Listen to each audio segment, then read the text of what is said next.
how do I ask for consent? I don't really think it's that big of a deal, but I can see how other people would be uncomfortable doing it. Having the 5 to 10 seconds of awkwardness, and then the payoff is getting to do said act. Oh, do you want to have sex? Cool.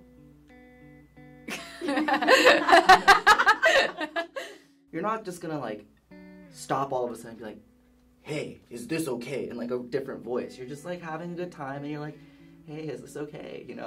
And then they say yes and you keep going. I think people are scared or they think that it's not sexy. And England is very much non-verbal. And what would you say to those people who don't know how to ask for consent? That they should get over the awkward and just ask. I've definitely thought about that, but I have kind of in the moment, I don't know how to verbalize, I guess is how it goes. Maybe sort of go extremely slowly if you're not gonna verbalize it. It's pretty blatant how one should ask for consent. It's a yes or no question, or it's what are you okay with, and then they list all things they're okay with, and before you get there, you have to ask them if this is okay. Do you think you will ever be a victim of sexual assault? I want to say no. That's a hard question. I think it's unlikely.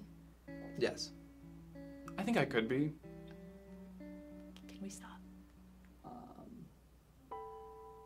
Wait, I kind of have, so what do I say at that point? Well, You can say yes, okay. You have. Then yes, I have, and it is stunk, and that's kind of also why I'm here. If we're talking about victims, we can't just say women, because that's simply not the actual demographic of victims. I have been a victim of sexual assault from my first boyfriend.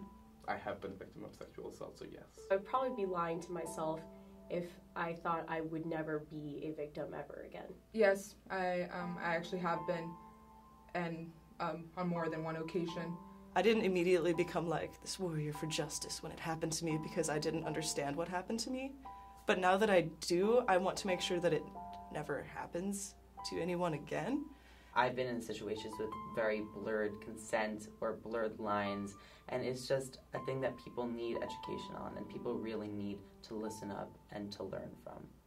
I've talked to some of my off-campus friends about this, people that are business folks, they're accountants, they're lawyers, they're doctors, and they're people that I hang out with on the weekends, and I'm like, oh yeah, we're trying to get a mandatory, sexuality education, critical thinking type of class at Rice, and people cry. At the dinner table, at dinner parties, they cry because they're so excited that someone's going to get what they didn't have.